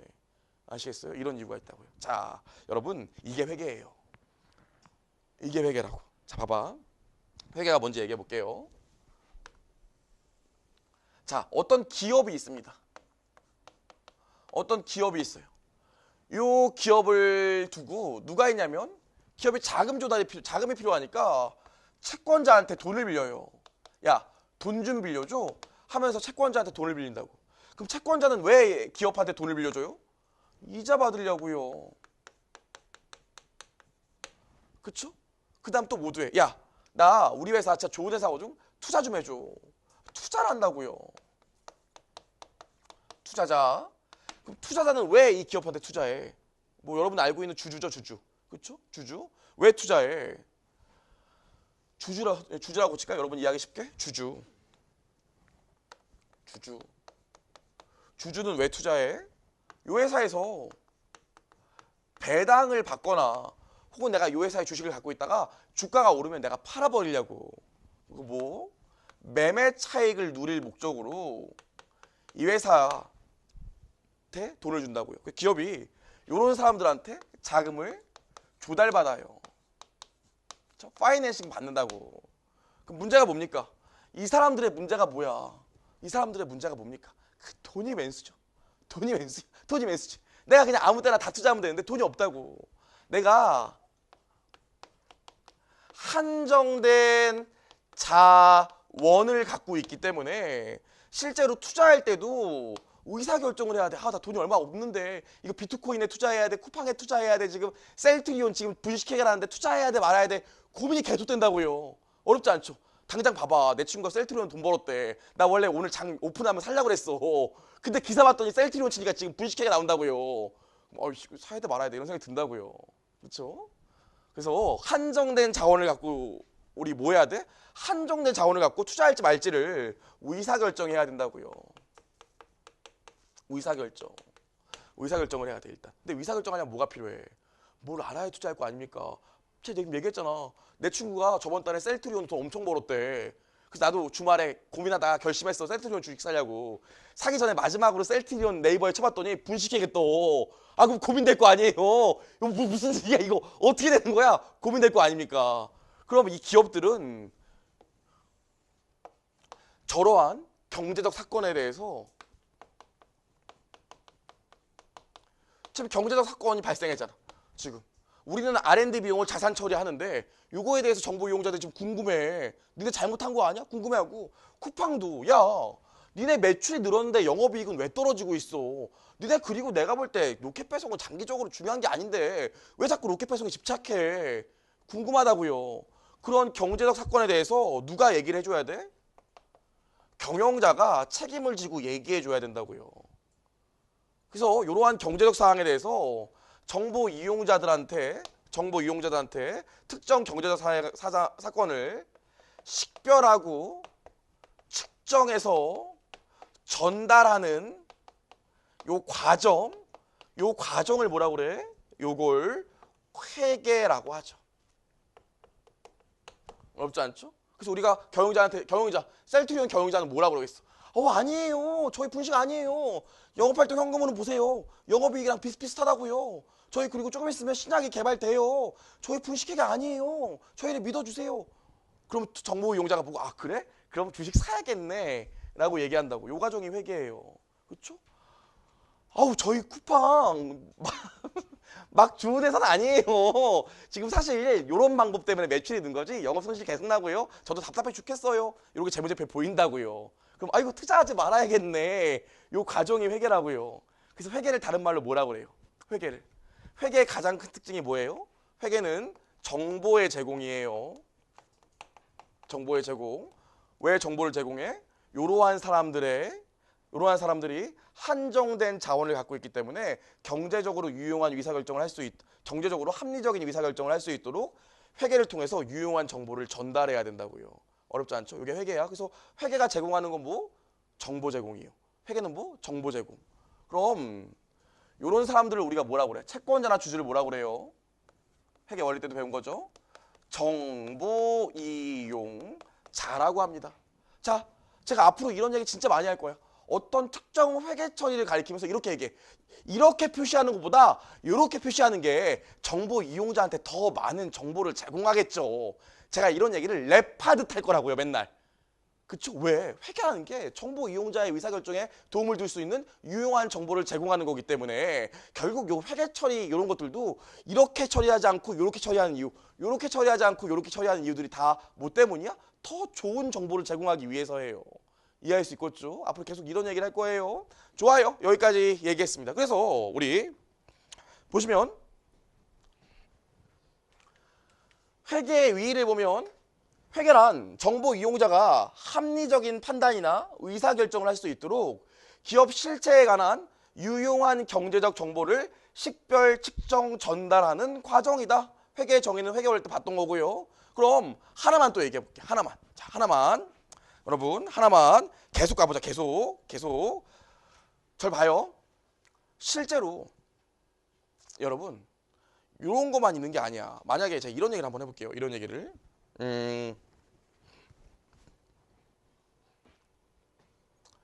이 개발비가 이렇게 있어.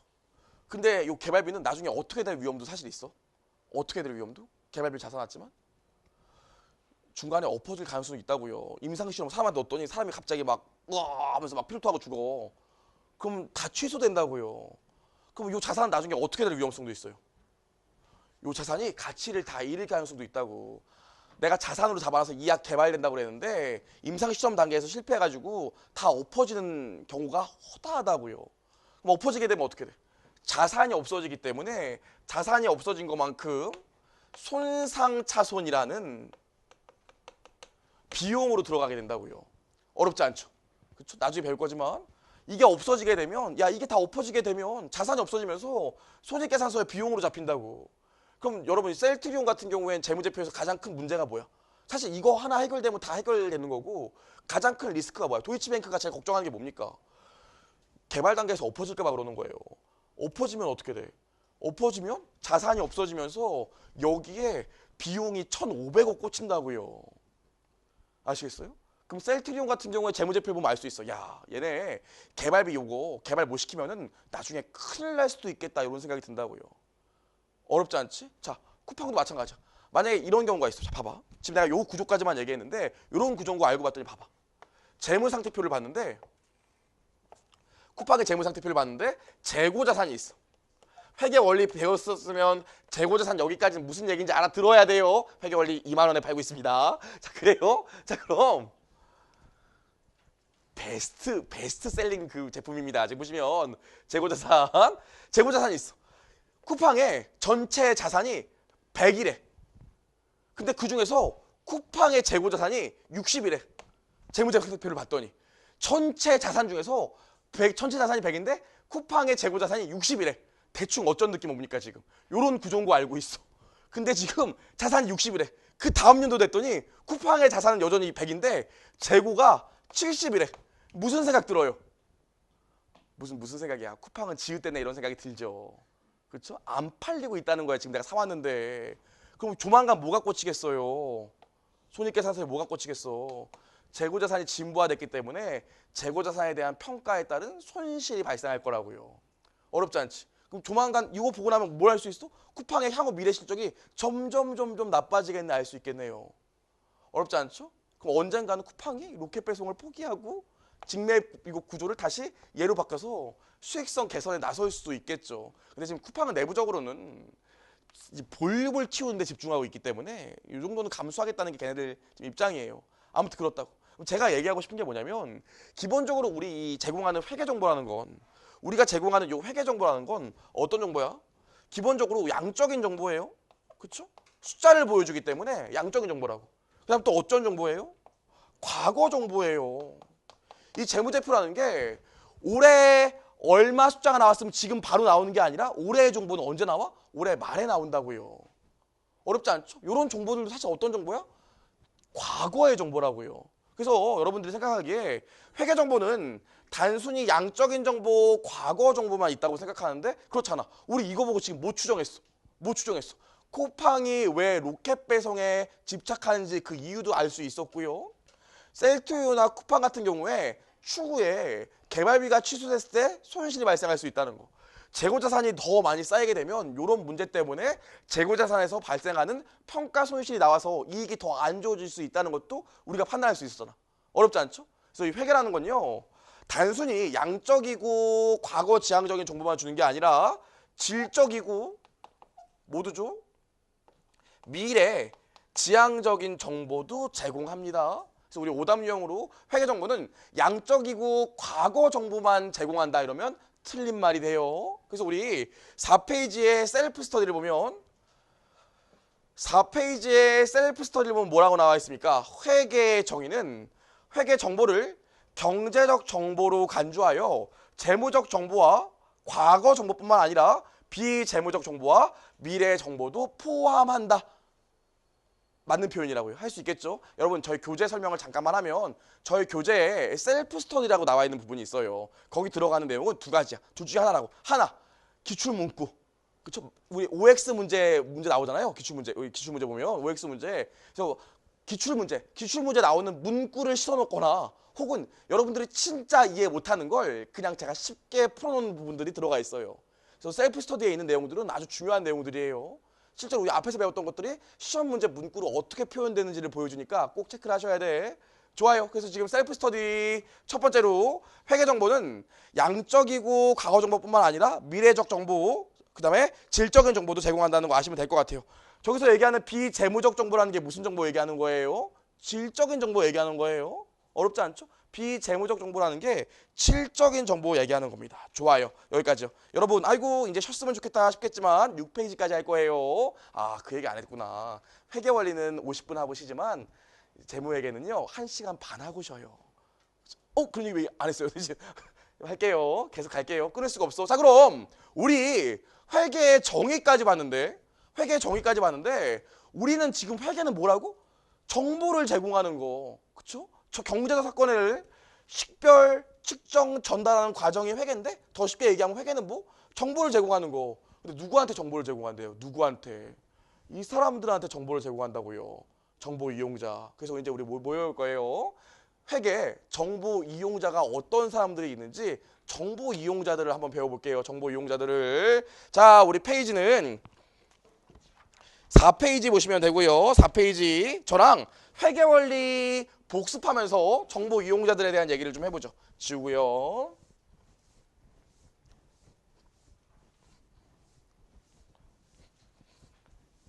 여러분 이 세무사, 회계사 하시면 나중에 내가 하는 일들이 신문에 실리는 경우도 많다고 그랬잖아요. 진짜로? 저 같은 경우에도 현대 상선이 현대증권 매각할 때 그 제가 했었는데 그 기사에 나오더라고요. 물론 제가 인터뷰 안 하고 매니저가 인터뷰했지만 실제 일은 제가 하고 있었다고요. 매니저 야 물어보는데 이거 뭐라고 그래야 되냐? 그럼 되게 뿌듯했죠. 실제로 여러분이 나중에 하는 일들이 이 기사에 나온 일도 있고 그렇다고요. 굉장히 재밌는 직업이에요. 돌아가서 우리 정보 이용자를 얘기하기 전에 회계 원리를 좀 복습해 볼게요. 자, X1년 초에 회사가 100원을 출자했대요.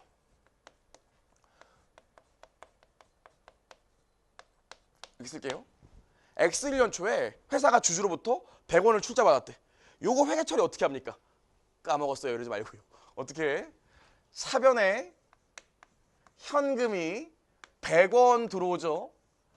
반대쪽에 뭡니까? 출자를 받았기 때문에 그냥 자본금이라고 할게요. 자본금이 100원 들어온다고요. 어렵지 않죠? 그럼 우리 요거에 이어서 요 회계 처리를 보고 요 바로바로 재무상태표를 그려볼게요. 바로바로 재무상태표를 그려볼게요. 자, 요 회계 처리를 하면 BS의 어떤 모양이 되지? 현금이 100 들어오죠. 그쵸? 그 다음에 자본금으로 100 들어올 거예요. 그쵸? 여기까지요. 그 다음에 X1년 초에 사채를 발행했대요.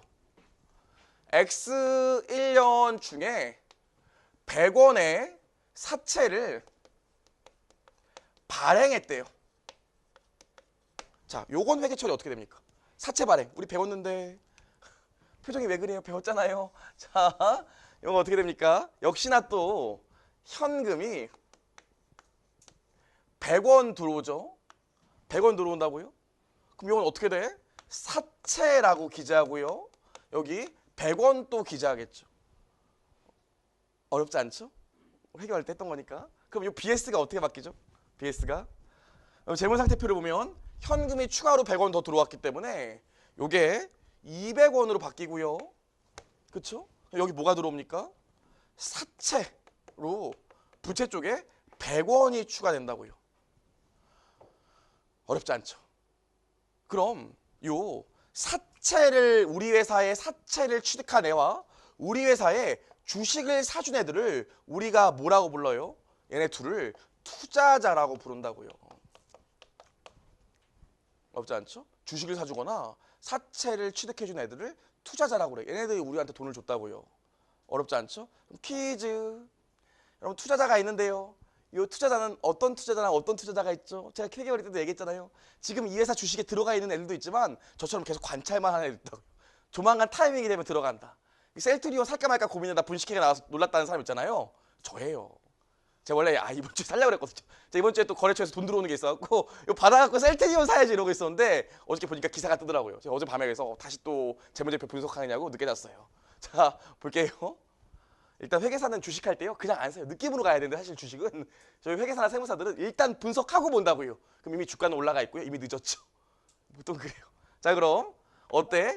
현재 내가 투자한 투자자들도 있지만 어떤 투자자들도 있어? 잠재적 투자자도 있다고요.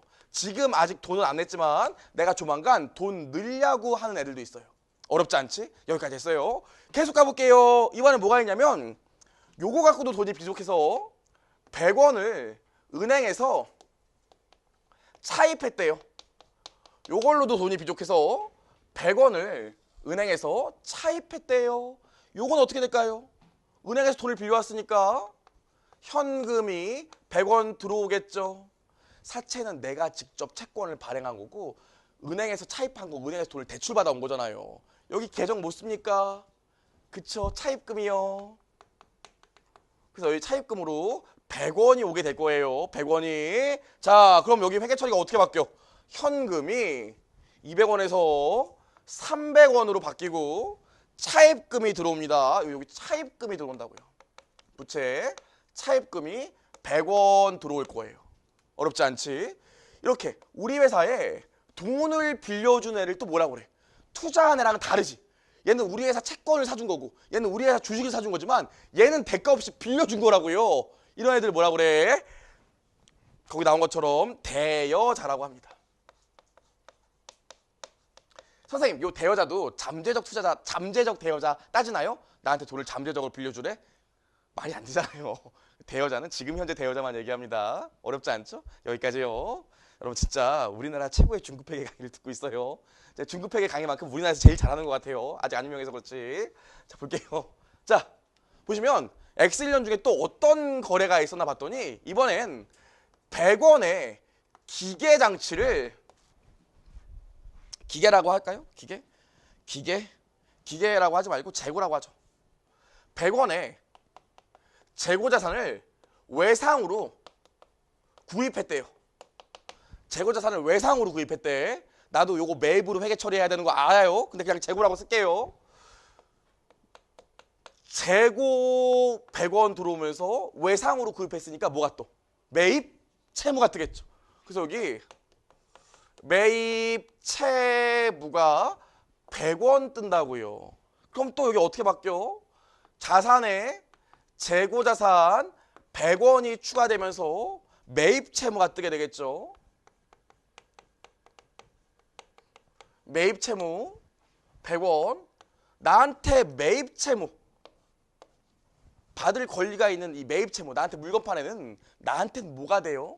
나한테 받을 돈이 있는 애잖아요. 받을 돈이 있는 애요. 그래서 얘를 뭐라고 그러냐면 기타 채권자라고 그래요. 어렵지 않죠? 나한테 받을 돈이 있는 애들이라 기타 채권자라고 한다고요. 자, 여기까지요. 자, 여기까지 한다면 우리 회계 처리 하나만 더 해볼까? 회계 처리 하나만 더 해볼게요.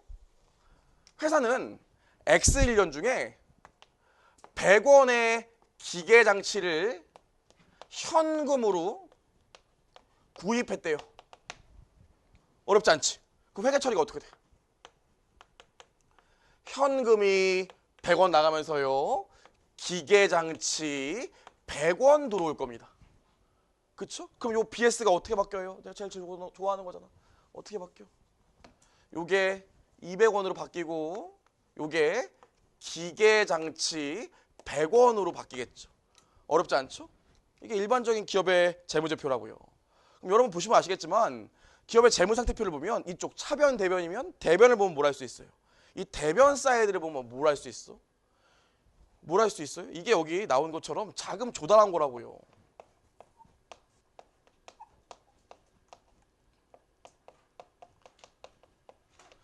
자금 조달의 원천이라고 나와 있는데 말이 어렵잖아. 영어로 하면 뭐야?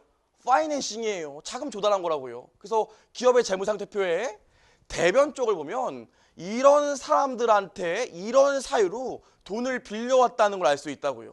그래서 이쪽을 뭐라고 그래? 자금 조달의 원천이라고 해요. 재무상태표의 대변이 보여주는 게. 그 다음에 얘는 또 뭘 보여줘? 청구권을 보여준다고요.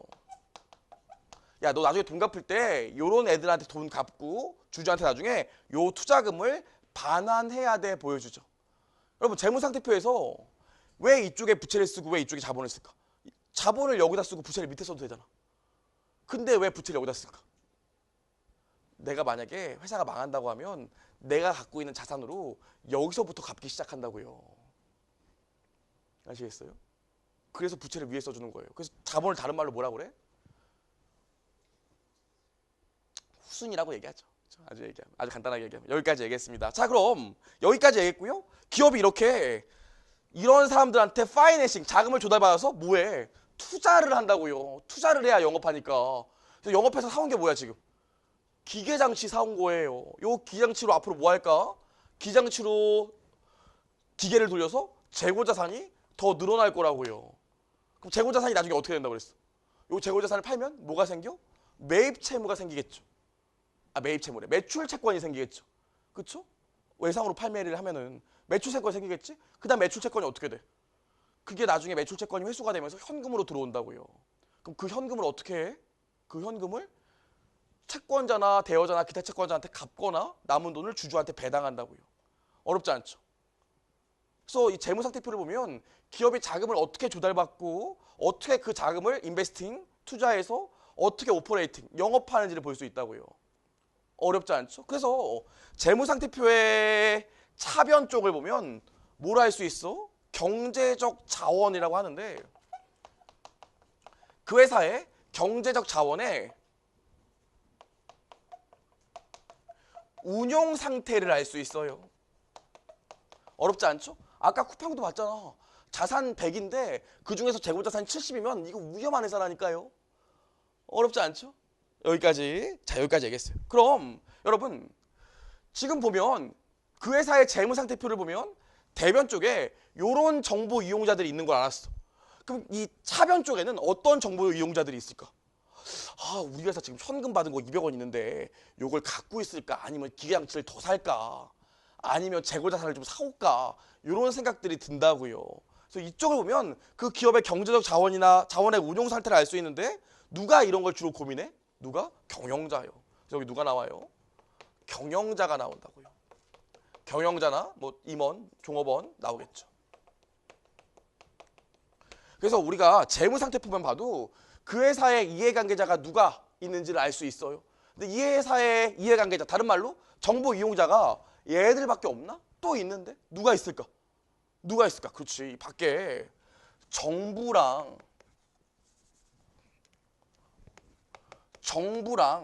감독당국, 그 다음에 일반 대중들이 있다고요. 정부는 이 회사가 법규를 잘 지키나 봐야 되고, 감독당국 이 회사 회계 처리 잘하고 있는지, 세금 잘 내고 있는지 봐야 되고, 일반 대중은 야 삼성전자 힘내라가 아니라 이 회사 신제품 뭐가 나오나 뭐 이런 것도 궁금하다고요.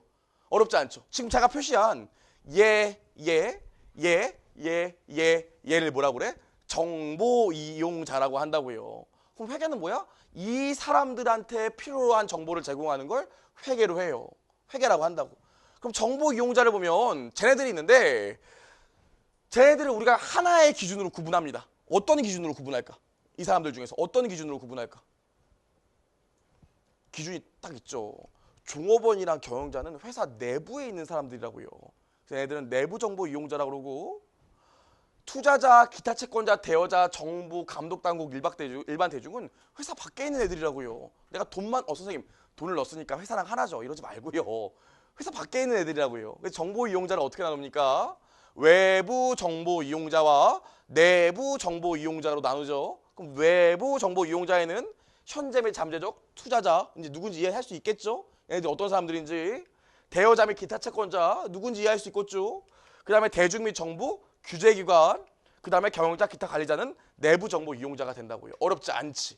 그쵸? 자, 그럼 조금만 더 얘기해볼게. 얘네들이 바라는 게 다 다르다고요. 경영자는 어떤 사업부에 투자하는 게 더 좋을까? 종업원은 우리 이번에 성과금 많이 줄까? 얘네들은 나 돈 받을 수 있을까? 정부는 법규 잘 지키나? 평창 올림픽에 투자 좀 많이 하려나? 감독당국은 이 새끼들 세금 잘 내나?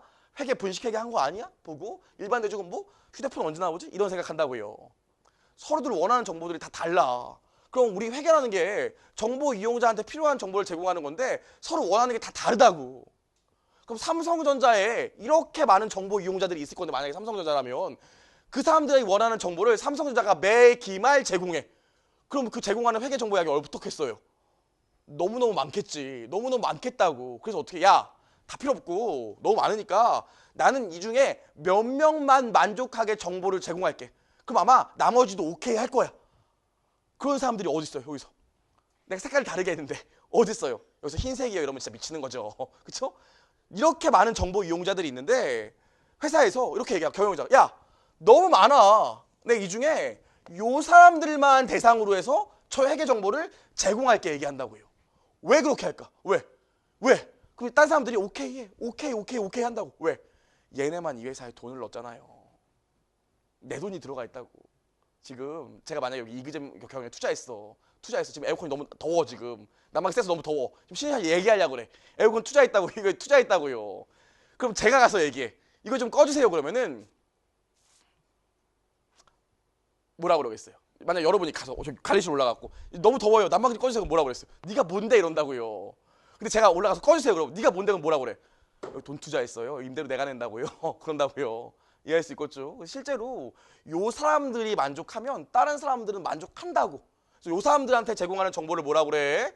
뒤에서 배우겠지만 요 사람들을 대상으로 제공하는 정보를 일반 목적 재무 보고라고 하죠. 어렵지 않죠? 여기까지. 그래서 정보 회계라는 게 정보 이용자의 의사결정에 도움이 되는 유용한 정보를 제공하는 건데, 정보 이용자가 이렇게 많아. 근데 우리는 누구에만 포커스를 맞춰? 너무 많은 정보 이용자들이 너무 많은 다른 정보를 원하기 때문에 특별히 얘들만 원하는 정보를 제공한다고요. 그럼 다른 사람들도 오케이 해. 얘들이 원하는 정보라면 뭐 우리도 그 정도면 오케이 할게. 그 정보를 뭐라고 그래? 일반 목적 재무 보고라고 합니다. 어렵지 않죠? 그래서 이 일반 목적 재무 보고를 다른 말로 제가 뭐라고 한다고 했어요? 범용 재무 보고라고 했죠. 범용 재무 보고. 옷이라고 생각하시면 범용이라는 게 무슨 뜻인지 어렵게 생각하실 텐데 그거예요. 그럼 제가 그 1년에 한 번씩 꼭 가족들이랑 이렇게 해외여행 가는데 저는 미국을 되게 좋아해요. 미국 휴양지를 좋아한다고요. 동남아 휴양지는 모기 많아서 좀 별로더라고요. 제가 하와이 이런 데 좋아하거든요. 하와이가 모기가 없잖아요. 정말 좋아한다고요. 하와이 가면 특히 좋아하는 게 있어요. 저는 뭐 쇼핑 가도 명품 이런 거 제가 뭐 지금 뭐 명품 뭐 메고 다닌다고 여러분들 어머 제 명품이야 이렇게 안 본다고요. 저거 가짜 아니야 이런 생각만 하지. 아 고마워요. 진짜로 봤나? 제가 메고 다니는 백팩이 구찌 거거든요. 180만 원짜리인데 아무도 진짜라고 생각을 안 하더라고요. 아무튼 근데 저는 별로 관심이 없어요. 저는 하와이 가면 뭐 사냐면 아디다스 가서 추리닝이랑 이거 티 산다고요. 트레이닝 복. 집에 가서 트레이닝복만 입고 있으니까 한 장에 한 10,000원도 안 한다고요. 그럼 그걸 사요. 근데 문제가 뭐냐면 거기 가면 항상 옷이 안 맞아. 제가 일단 이 뚱뚱하잖아요. 그래서 일단 허리둘레 긴 거 사야 된다고. 그럼 허리둘레 길면 뭐도 길어져요. 다리도 길어진다고요. 그렇죠? 그래서 제가 거기서 옷을 사면 항상 다리를 잘라줘야 돼. 수선을 해야 된다고요. 그렇죠? 그래서 저는 그래도 그런 데서 옷 살 때 불평 안 한다고. 왜? 내가 특이한 거지. 내가 짧고 뚱뚱한 거잖아요. 그렇죠? 내가 짧고 뚱뚱한 거지. 일반적인 사람들은 요 정도 되면 다리도 길어야 된다고요. 이게 이렇게 등치가 크려면. 그렇죠? 그럼 뭐예요? 저는 여기쯤 있는 애라고. 하지만 저기 하와이 뭐 아디다스 뭐 유니클로 이런 데 보면 표준 체형 딱 나오잖아요. 사이즈별로. 그게 뭐야? 야, 일반적으로 다 여기 바운더리에 내에 들어가. 네가 이상한 거니까 여기에 네가 맞춰 이런다고요. 그게 기성복이잖아요. 그 똑같은 개념이에요. 일반 목적 재무보고 범용이라는 게 야, 많은 정보 이용자가 많은 정보에 대한 다양한 종류를 원하겠지만 네가 여기에 맞춰. 얘네들이 표준이 된다고. 이게 일반 목적 재무보고예요. 어렵지 않죠? 여기까지 얘기했습니다. 자, 그래서 우리 화면에 보면요.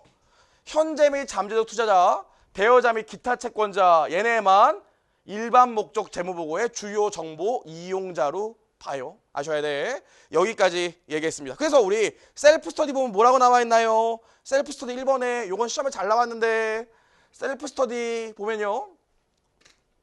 셀프 스터디 보면 보고기업의 경영진, 감독당국, 일반 대중은 재무 목적, 일반 목적 재무보고 목적상 주요 정보 이용자가 아니다. 요거 시험에 한 20번 나왔어요. 한 20번 나와서 체크하셔야 돼. 감독당국 정부는 일반 목적 재무보고의 주요 정보 이용자가 아니야. 어디만 주요 정보 이용자야? 얘네만 주요 정보 이용자예요. 그 다음 보시면 회계 분류가 나오는데 간단합니다. 요거는 얘기만 가볍게 하고 넘어갈게요. 지금 우리 무슨 시간이야? 재무회계 배우는 시간이에요. 회계 정보 이용자는 기업 외부 정보 이용자와 기업 내부 정보 이용자가 있는데 기업 외부 정보 이용자한테 제공하는 정보를 재무회계라고 하고요. 기업 내부에 있는 경영자나 종업원한테 제공하는 정보를 관리회계라고 해요. 근데 선생님, 그 원가는요? 여러분 종합반 지금 시간표 보면 원가 관리회계지 관리회계라고 안 하잖아. 원래 원가 회계까지는 재무회계인데 이게 양이 너무 많아지다 보니까 재무회계에서 원가를 빼갖고 관리에 넣었어요. 그래서 원가 관리회계는 강경태 선생님께서 가르치시는데 사실 원가회계는 재무회계에 들어간다고요. 그런 분류가 있어요. 여기까지. 그래서 우리는 앞으로 뭐 배울 거야? 기업의 외부 정보 이용자를 대상으로 한 재무회계만 보일 거고요. 재무회계 중에서 우리가 배우는 게 뭐야? 일반 목적 재무보고를 배울 거라고요. 이해할 수 있겠죠? 좋아요. 여기까지 정리했습니다. 아이고 여러분 너무 힘들어 보이네요. 너무 힘들어 보이는데 우리 사회적 기능까지만 하고 쉴게요. 사회적 기능까지만. 너무 오버하나? 사회적 기능까지만 할게요. 자 그럼 재무회계. 기업의 외부 정보 이용자에게 정보를 제공하는 정보인 재무회계는 사회적 기능이 있는데 첫 번째로 뭐가 있냐면 자원의 효율적 배분이 있습니다. 재무회계의 가장 큰 특징은 자원의 효율적 배분이에요. 자 보세요. 왜 그런지. 자 여러분 보세요. 여러분 어떤 회사에 투자할 건지 나랑 좀 보자. 여러분 이제 회계 원리 배웠기 때문에 어느 정도 재무제표를 읽을 수 있는 눈이 생겼어요. 제 이번 중급회계 올해 컨셉은요. 저한테 중급회계 들으면 주식 투자 정도는 할 수 있다. 이게 저의 이번 중급회계 올해 2019년 컨셉이에요. 자 보세요. 두 회사가 있어요.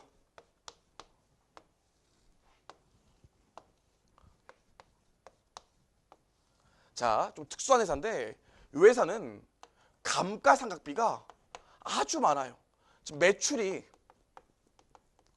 2천억인데 쭉 내려보면 감가상각비가 500억이라고요. 그래서 이 회사 지금 단기손익이 감가상각비 500억 때문에 손실나. 어렵지 않죠? 이 회사 전체 자산이 1000억 정도 되는데 기계장치가 600억이야. 기계장치가 600억이라고요. 근데 이 회사 기계장치 감가상각 누계액 봤더니 지금 550억이야. 이렇다고 할게요. 550억이야. 기계장치가 거의 다 됐네요. 근데 봤더니 요 기계장치 감가상각만 지금 끝나는 거지 앞으로도 20년은 쓸 수 있대요. 그렇죠? 근데 초반에 미리 그냥 비용 처리했대 감가상각으로. 어렵지 않죠? 요런 회사가 있어요. 요 회사는 어떤 회사냐면요. 매출이 1조 나왔어요. 매출이 1조래. 근데 이 회사 현금 봤더니 현금은 50억밖에 없어. 대신 매출 채권이 950억 있어요. 아니 9,500억. 매출 채권이 9,500억 있다고 할게요. 아주 극단적으로 9,500억 있다고 할게요. 그 다음에 이 회사의 재고자산 봤더니 재고자산이 또 한 5천억 있대요. 자산이 2만 정도 된대. 자, 어느 회사에 투자할래요? 어느 회사에? 사실 다 별로예요. 뭐 이런 걸 추천해 이럴 수도 있겠는데 어느 회사에 추천할래요? 이 회사는 일단 이익 나고 있었어. 당기순이익이 플러스야. 어느 회사에 투자할래? 여러분 이게 제가 회계 어릴 때 얘기했던 모뉴엘이고요. 이게 2차전지 회사예요. 여기에 투자해야지. 지금 이 회사는 제가 저번에도 한번 얘기했지만 이 사기야 사기. 실제로 사기였잖아요. 매출이 1조였는데 매출 채권이 9,500억이야. 다 외상으로 물건 판 거라고요. 실제로 모뉴엘이라는 회사가 있었는데 이 새끼 이러면 안 되지. 얘들이 어떻게 장난을 쳤냐면 해외 회사를 하나 차린 다음에 거기에 물건을 외상으로 계속 팔았다고요. 그럼 뭐가 생겨? 외상으로 팔았으니까 매출이 생기고 매출 채권이 생기지. 받을 돈이 생긴다고. 이걸 어떻게 했어? 요걸 담보로 은행에서 대출 받았다고요. 그 돈으로 회사의 인생을 즐겁게 살았죠. 근데 알고 봤더니 요 매출 채권이라는 게 사실 내 거였어. 내가 나한테 써준 매출 채권이었다고. 그래서 아주 난리가 났죠. 근데 이 회사는 이게 밝혀지기 전에도 알만한 사람들은 다 알고 있었다고. 이 회사에 문제가 있다는 걸. 왜?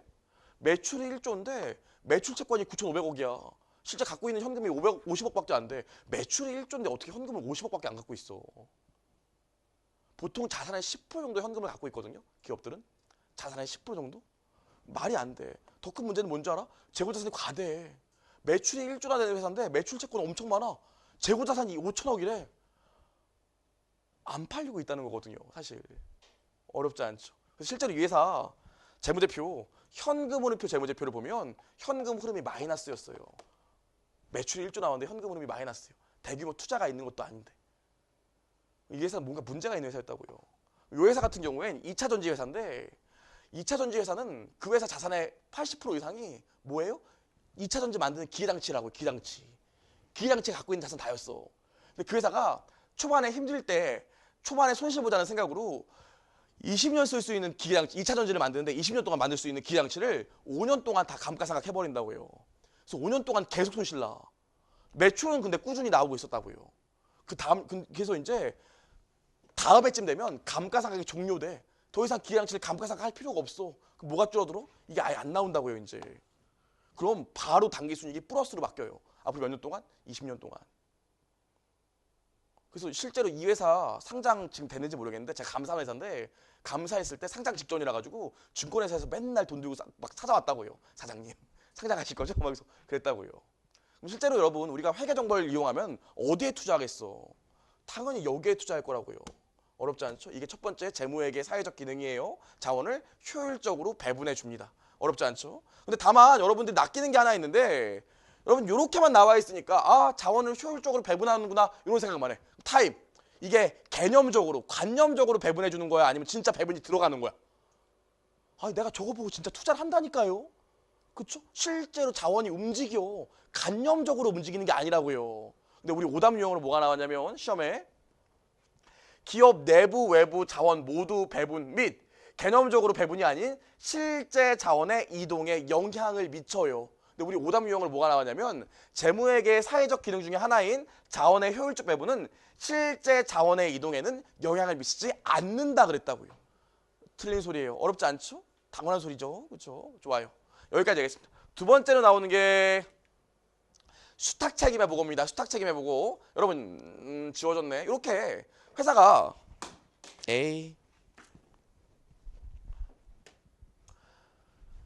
이렇게 대여자, 기타 채권자, 투자자가 특히 이 투자자가 회사에 자금을 제공하는 요 행위를 뭐라고 그러냐면 투자자가 회사에 자금을 제공하는 요 행위를 뭐라고 그러냐면 요걸 수탁한다고 그래요.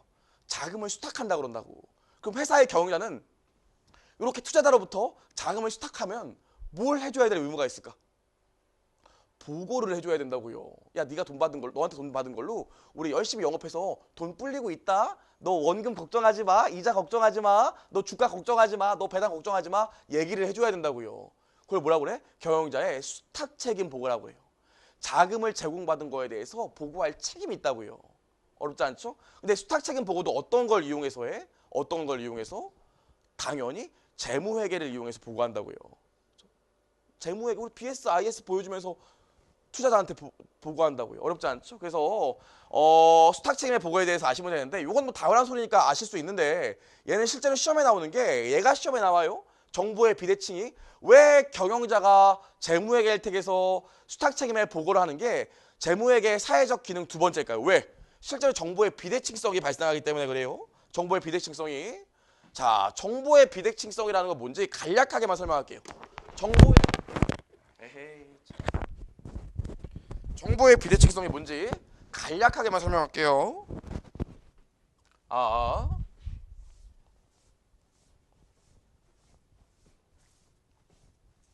여러분 실제로 옛날에 우리나라 이 80년대에는 기업들의 회계 뭐 이런 게 사람들이 잘 모르고 정확히 정착되지가 않았기 때문에 기업들이 뭐만 보여줬냐면 요거만 보여줬다고요. 우리 회사 자산 1,000억이에요. 요거만 보여줬다고요. 그러니까 그냥 아주 쉽게 얘기하면. 그럼 여러분 A 회사랑 B 회사가 있는데 A 회사랑 B 회사가 있는데 둘 다 자산이 1,000억이래요. 둘 다 자산이 1,000억이래요. 어디에 투자할래요? 그걸 내가 어떻게 알아? 그쵸? 웃음이 나오죠. 정확한 반응이에요. 웃어야지. 그게 막 이러면 안 된다고요. 그렇죠? 어디에 투자해야 돼? 봤더니 A 회사는 부채가 900억이야. 자본이 100억이라고요. B 회사는 부채가 100억이야. 자본이 900억이래. 어디에 투자해야 돼? 당연히 B에 투자해야 된다고요. 그렇죠? 봤더니 요 A 회사의 손익계산서를 봤더니 수익이 100억인데요. 비용이 지금 150억이래. 그렇죠? B 회사의 손익계산서를 봤더니 수익이 200억이고요. 비용이 100억이래요. 지금 A 회사 같은 경우는 어떤 회사야? 어떤 회사야? 빚이 너무 많아. 지금 손실 났다고요. 그럼 어떻게 돼? 손실 났기 때문에 요거 메꿔야 되니까 자산이 또 내려갈 거라고요. 그쵸? 자산이 또 내려갈 거야. 그럼 자본도 내려가겠지. 그럼 그 다음 게 또 어떻게 돼? 빚이 또 늘어난다고요. 요걸 유지시키려고 보다 보면 빚이 또 늘어난다고. 그럼 어떻게 돼? 이자가 증가해서 비용이 또 늘어나겠지. 비용이 또 늘어나면 자산이 또 줄어요. 자본도 또 준다고. 그럼 요거 유지시키려고 안간힘을 쓰니까 빚을 또 빌려와요. 그럼 어떤 일이 벌어져? 이자 비용이 또 는다고. 그럼 손실이 또 나. 자산이 또 줄어든다고요. 그럼 자산을 유지시키고 싶어서 또 대출 받는다고요. 뭐야? 기업이 망해가는 과정이죠. 이러다 언제 망한다고 그랬어? 은행에서 이제 대출 그만 이러면 망한다고 그랬죠. 그렇죠? A 회사 같은 경우 어떻게 돼? 내가 이득이 났어. 그럼 자본이 늘고 자산이 는다고요. 그럼 내가 요거 갖고 또 기회장치에 투자를 해. 그럼 어떤 일이 나? 수익이 더 늘어난다고요. 그럼 어떻게 돼? 자본이 늘어나고 자산이 또 늘어나요. 그럼 여기서 또 기회장치에 투자를 해. 그럼 어떤 일이 일어나? 수익이 또 늘어난다고요. 그럼 자본이 또 늘어나. 그럼 자산이 또 늘어난다고요. 그럼 어떻게 돼? 아름다운 선순환이 일어나기 때문에 회사가 점점 커진다고요. 그렇죠? 가장 대표적인 회사가 어디였어요? STX였고요. 가장 대표적인 회사가 삼성전자죠. 그렇죠? 실제로 이 경영자는 자기 회사에 자신 있는 부분만 보여주고 싶기 때문에 일반적으로 재무회계를 통해서 회계 정보를 제공하지 않는다면 경영자가 알고 있는 정보와 투자자가 알고 있는 정보가 서로 양이 다르다고요. 이걸 뭐라고 그래? 정보의 비대칭성이라고 해요. 그래서 이걸 해결하기 위해서 재무회계가 필요한 거죠. 경영자가 아는 정보만큼 투자자도 알아야 된다고. 어렵지 않죠? 그럼 시험에 나오는 건 뭐냐면 정보의 비대칭성, 비대칭에 대해서 정보의 비대칭성, 대해서 두 가지 종류가 있어. 정보의 비대칭한 게 두 가지 종류가 있다고. 요 두 가지가 시험에 나오는데 결론만 기억하면 돼요. 역선택이라는 정보의 비대칭성이 있는데 얘는 의사결정 전에 일어나고요. 도덕적 해이라는 정보의 비대칭성이 있는데 얘는 의사결정 후에 일어납니다. 자, 정보의 비대칭성이라는 게 뭐예요? 내가 중고차를 사. 중고차가 겉은 반지를 한데 안이 썩었어. 안이 썩었다고요. 근데 그걸 중고차 딜러만 알아. 나는 모른다고, 사는 나는. 그럼 나는 비싸게 주고 그냥 사요. 그리고 사갖고 타고 나가면 바로 고장난다고. 이게 뭐예요? 역선택이라고요. 의사결정 전에 정보의 비대칭성이 일어나죠. 어렵지 않죠? 도덕적 해이는 뭐야? 여러분 이제 수강료를 끊었다고. 제가 분명히 막 설명할 때는 여러분 최선을 다할게요. 저희 학원 잘해요. 막 우후 막 이랬는데 제가 다음 주부터 안 나와. 선생님이 아파서 휴강. 그 다음 날도 선생님이 몸이 회복이 안 돼서 휴강. 그다음에 그 다음 날도 선생님이 몸이 휴강이 안 돼서 또 휴강. 근데 밤에 왔더니 여기서 술 마시고 있어 막. 제가 가끔씩 여기서 요 주변에 술 마실 때 있거든요. 수업 끝나고 가끔씩 수강생 만나면 그렇게 민망할 수가 없어요. 괜히 얘기했네. 아무튼 그래요. 제가 하고 싶은 얘기 뭐냐면 이런 게 도덕적 해이에요. 믿고 일단 의사결정을 했더니 그 이후에 내 기대와 저도 달라진다고. 이런 게 도덕적 해이에요. 그럼 도덕적 해이는 뭐? 의사결정 후에 일어나는 정보의 비대칭성이죠. 그래서 의사결정 전, 의사결정 후 요거만 기억하시면 돼. 어렵지 않죠? 여기까지만요. 좋아요. 우리 여기까지 얘기했습니다. 정보의 비대칭성은 6페이지에 나오죠. 6페이지 셀프 스터디에 나와 있어요. 제가 얘기하는 건 책에 다 나와 있어요. 예시만 빼고. 좋아요. 우리 여기까지 얘기했습니다. 그럼 여기까지만 배워도 우리 회계사 1차 시험 기출문제 한 문제를 벌써 풀 수 있어요. 아, 축하드립니다. 풀 수 있어요. 밑에 내려가 보시면 6페이지에 문제 나와 있지. 기출체크 1번. 요거 제가 30초 드릴 테니까 시간 재고 한번 풀어보죠.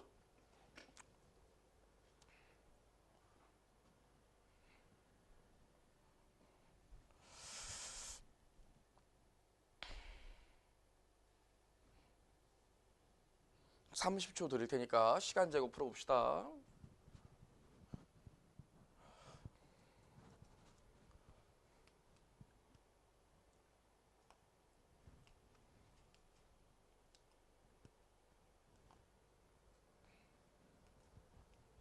자, 보시죠.